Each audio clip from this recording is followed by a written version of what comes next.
Уже второй год подряд Институт экспериментальной патологии и терапии Академии наук Абхазии совместно с факультетом биологии и биомедицины АГУ проводит акцию по бесплатному обследованию людей. Здесь можно сдать 4 типа анализов: общие биохимические анализы крови, коагулограмму и реологию. Перед забором крови пациенты заполняют специальную анкету. Анализы берут студенты факультета биологии и биомедицины АГУ. Уведомляют о том, что нужно прийти натощак. Если у человека есть вредные привычки, такие как курение, то за час до забора нельзя курить.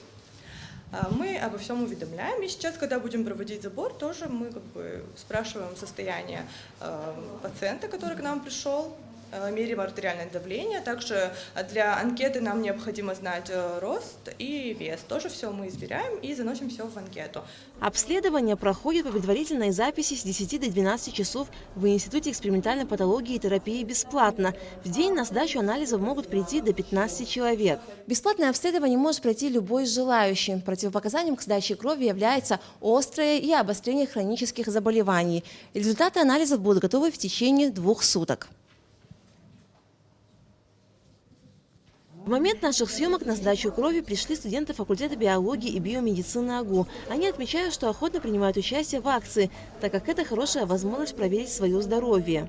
Нам предоставили возможность поучаствовать в данной акции, и мы решили, что почему бы и нет. Это хорошая возможность проверить себя, свое здоровье, и плюс как опыт тоже нам на будущее, чтобы знать, как вообще проводятся подобные мероприятия. Конкретно я сдаю 2 раза в год, обычно это происходит осенью и весной. Цель акции по бесплатному обследованию людей – собрать побольше биоматериалов, чтобы установить нормативные значения различных возрастных групп жителей республики. Дипломные работы наших студентов по специальности медицинская биохимия зачастую связаны с тем, что мы обследуем людей по различным нозологиям.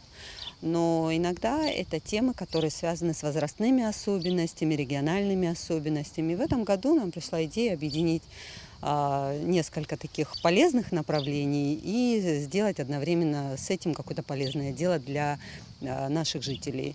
То есть мы обследуем разные возрастные группы по стандартным лабораторным параметрам и хотим получить в результате определенные возрастные нормативы. И так как в Абхазии не существует возрастных нормативов по лабораторным параметрам, тем самым мы закроем очень важную нишу в практическом здравоохранении республики. При этом часть этих работ, помимо того, что являются дипломными работами наших выпускников, являются частью диссертационных работ, так как установка референсов, простыми словами, нормативных значений, является очень важной составляющей для нормальной работы всего здравоохранения. На данном этапе обследование детей не проходит. Если анализы хотят сдать долгожители, то специалисты могут к ним выехать на дом. Можно оставить заявку, и тут мы уже не ограничиваемся сроками акции.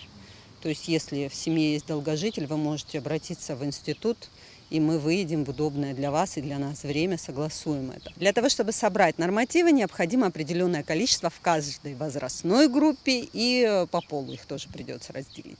Соответственно, нам, возможно, придется добирать определенные группы. В данном случае мы уже будем указывать возраст, указывать необходимые параметры для того, чтобы прийти сдать. И это наверняка будет продолжено уже осенью, потому что прям в пик жары, конечно, не стоит сдавать анализы, потому что некоторые параметры могут быть искажены, и людям, в принципе, тяжело, они пока доберутся, часть обезвоживания может быть, и что-то повлияет это на параметры. Акция по бесплатному обследованию людей в Институте экспериментальной патологии и терапии будет проходить до 19 июля. Предварительная запись по телефону 7 940 994 44 25. Алика Тапш, Алексей Гухава, Абхазское телевидение.